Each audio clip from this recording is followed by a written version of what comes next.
Welcome to the Body Count, where we count the kills to all genre of film. I'm your host, Joshua Gladstone, and today we're looking at 2020's horror sci-fi Possessor, directed by Brandon Cronenberg, son of the phenomenal David Cronenberg. Possessor is about a corporate elite assassin named Voss, who with the help of brain implant tech possesses the body of people to take out high-profile targets. I unfortunately had to tone down the gore, so I would recommend seeing this gory gem for yourself. We're now introduced to our first character, Holly, who's getting in some crying and calibration before work. At work, we see Holly walking up to the bar to pick up some Whoa! I mean, give us our first kill. Holly slashes this big boy's throat before brutally stabbing him to death. After giving us her first kill, Holly then stands up and says those three magical words, "Pull me out," before getting shot down by the police who have arrived because of the stabbing that was committed. These police take their jobs very seriously because they not only shoot Holly multiple times, but they also end it with a headshot. We're now introduced to a pukey version of our lead character before we get the title card. Our lead character is a corporate elite assassin named Voss, played by the amazing Andrea Riseborough from Mandy and the 2020 Grudge, among a lot of amazing other work that she's done, doing a memory test. The memory test involves recognizing stuff from her past, including a butterfly she regrets killing and pinning in her youth. After passing the memory test with flying colors, Gerder, Voss's boss, lets Voss know that there's a big job coming up and she needs her all-star assassin for it. Voss then declines and lets Gerder know that she needs to take a vacation to spend time with her family. Voss's vacay montage includes vaping and practicing to be a person. My darling. My darling. Iris Type 5. What do pythons drink to help them sleep? I don't know, what do they drink? Gerbil tea. Awkward dinners. Even more awkward sex. And Ira's horrifying dancing doll. Seriously, look at that thing. That's where nightmares come from. The thing is literally fueled by nightmares. Voss then decides to call a trip a little early and head back to the office, being the workaholic that she is. Back at the office, Gerder asks Voss why she stabbed her last victim to death instead of shooting her, and she said it felt more in character to what Holly would do. You then get filled in on our next possessee, Colin Tate. Colin Tate is aimed to kill his girlfriend, Ava Parse, and her father, i.e. his boss, John Parse. John Parse is the CEO of Zoothru, a data mining company. The hit was put out by John's stepson, Reed Parse, who wants to gain control of the company. The plan is to make it seem as if Colin snapped due to pressure and killed both John and Ava out of anger. After the briefing, Voss spies on the couple, ooh, creepy, and then preps for the possessing, otherwise known as a binding. The binding is so amazing and features so many cool practical effects, guys. Like, I can't even do justice how awesome this scene is. Voss then wakes up in Colin's body and checks out the digs. Checks them out all the way. Gotta see that? Ding dong. Ding dong. In the kitchen, we see a conversation where Ava kind of notices Colin is acting off, but Voss ensures Ava Colin is just fine, like sweet wine, but Ava isn't buying it. Oh yeah, and shaky pill. Shaky pill time. Look at that boy shake. We now see Voss getting into Colin's work. While walking up to Colin's office, Voss gets stopped by friend, companion, and co-worker Eddie, who wants to talk to Colin about his disgusting times having sex in the East Coast and all the gross things that he did. But Voss is like, come on, bro, we're good. Moves on. You did it. You know those East Coast girls, man, it was revolting. It was inhuman. I'll never get the sin stain out. After plugging into a VR set in a gross room crammed with people also wearing VR sets, Voss sees Colin's real office, which is a hilariously CGI office in a room where he looks at a computer monitor. The computer monitor is just him watching people through their cameras at home, pointing out different curtains and what they look like. But for Voss, she ended up clicking in the right room at the right time to see some pornography at home amateur stuff. Unfortunately, her manager is always hassling her to look at those drapes instead of look at those balls. Is something wrong, Mr. Tate? Hello? You're moving at a snail's pace. Focus. Sorry. Voss then feels it and rips off her VR headset just to see our favorite shaky boy. Look at that shaky pill.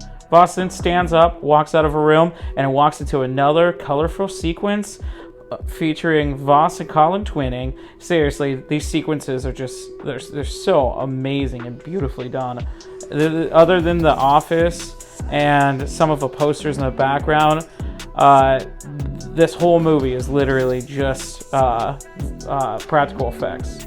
This sequence being too much for Voss to handle makes Voss collapse. After lying on the floor for a bit, as well as lying to Gerder about being fine, we now see Voss in the bathroom. We should walk in, but good buddy Eddie, checking up on his friend. What a good friend. Well, and then he tells him that Colin's scheduled to work the entire weekend, kind of just crushing the entire good friend aspect. Having some of us come in on Saturday to do lampshades, your name's at the top of the list.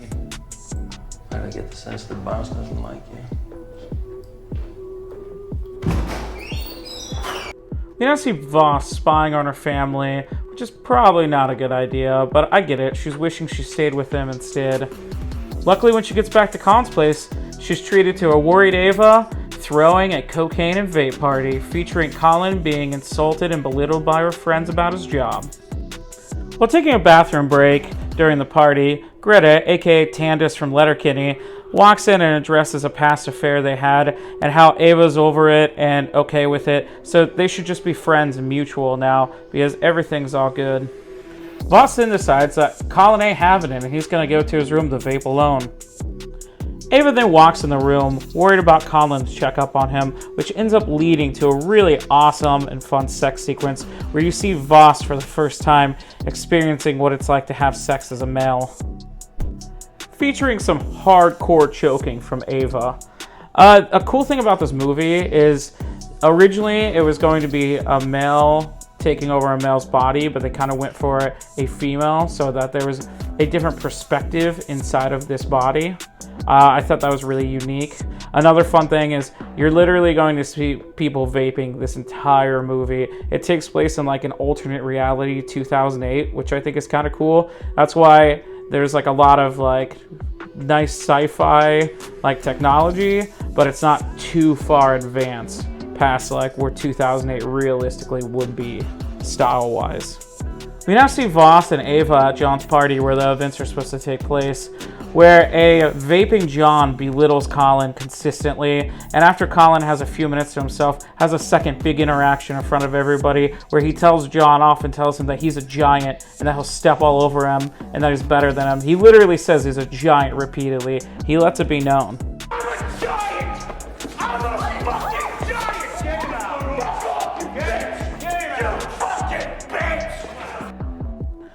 Voss then lurks around outside until the party subsides. We now see John sitting in the dining room at the table when Voss walks up and puts her gun down in front of him. John proceeds to insult Colin consistently and then stands up from the table after calling him worthless. And then he tries turning around and reaching for Voss's gun. Voss is quicker though and pulls out a fire poker. Then slashes the side of John's face before beating him onto the ground and shoving the fire poker into his mouth, stabbing the back of his throat. Ava then walks in and gets shot 2 times by Voss while quickly trying to leave in fear. Voss then rolls around the fire poker and rips out some of John's teeth, pulling it out, along with stabbing it through his eye and ripping his eye out. However, I'm not going to count John on the list quite yet. The gore from this scene is literally insane. It's crazy. I had to cut it down. Definitely just watch this movie for yourself and get a feel for it, because there's so much that I can't even show you that you would absolutely just adore about this film. We now see Ava getting chased by Voss as Voss shoots her a few more times and then finally closes her out with a headshot. Oh man, poor Ava. Then points the gun at Colin's head and says, "Pull me out," but instead is treated to another artsy montage. The scene, I think, represents Colin regaining control of his body, which he does after stabbing a glass shard into the chip. We see Voss bleeding out of her mouth and a scared Colin wandering the streets. When Colin grabs some clothes to go change, he pulls the piece of glass out of his neck, but he accidentally gives Voss control of his body again. Uncertain of what to do, Voss goes to Rita's apartment and rambles in confusion, but Rita tells Colin to calm down and that he can stay at her place for a few days while she's out of town, of course unaware of Ava's murder. Voss, being who she is, knows she has to tie loose ends and treats us to the next kill on her count. Unfortunately, it's off screen. After killing Greta, Voss watches the news, which confirms that John Parks survived the attack. His daughter dead and Mr. Parks in a critical state, with paramedics arriving barely in time to assist. We then hear a knock at the door, and who should it be but good buddy Eddie checking up on his friend Colin, and here too, taser explosion shoot Colin, knocking him right out. Seriously, what the F is that gun? Is that a taser or I have no idea. We now see a dream sequence of Voss standing in front of John Parks, aka the one that got away.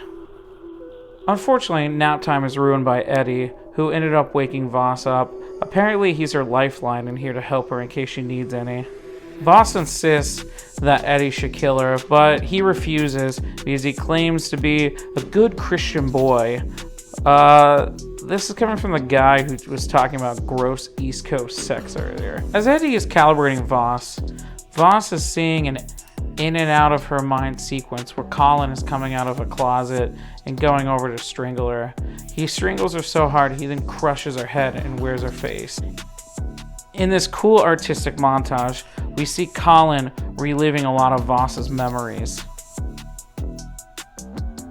Colin then wakes up to find himself covered in blood, and oh no, who's dead? Eddie for an off-screen headshot. He goes to the bathroom where we see a officially confirmed dead Greta. Colin, not being able to handle the guilt, puts a gun in his head and starts yelling, "Do it, do it." But unfortunately, he did not say the 3 magic rewards and instead misses at an attempt of a headshot.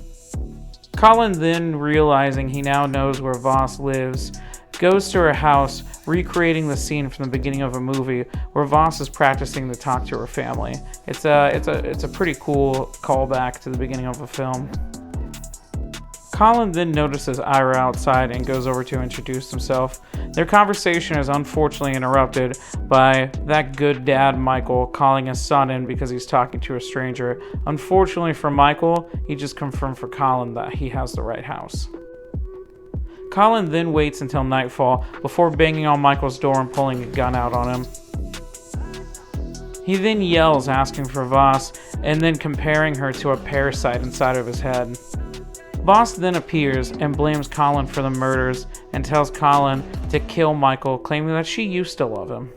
Michael then takes advantage of the moment and reaches for the gun, but unfortunately for him, the now Voss who is taking control grabs a butcher knife and just hacks away at Michael, literally cutting his fingers off and just brutalizing him in every way possible. Voss then sits back and yells, "Pull me out," before being stabbed in the neck.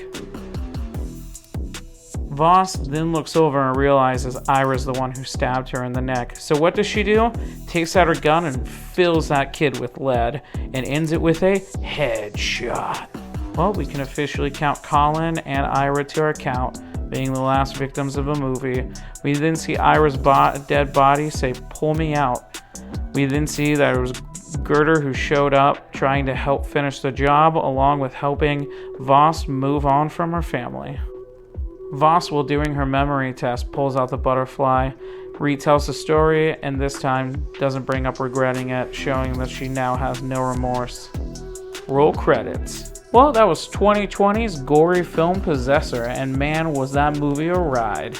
Now let's get to the part you guys are all waiting for,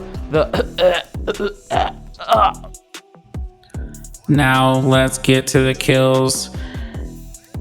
The Possessor had 3 female deaths, 4 male deaths, giving us a total of 7 deaths with a runtime of 104 minutes, giving us a kill on average every 14.8 minutes.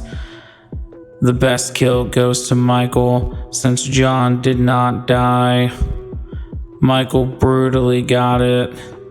The lamest kill goes to Eddie for that off-screen death. Now, pull me out. Thanks for watching the first episode of my body count. Tune in weekly for different kill counts. I'm going to try to do all genres of film. Mainly I'm going to focus on a lot of horror, of course, but I'm going to do action, comedy, really any movie that has a lot of kills. Subscribe and stay amazing, guys. I'll see you next time.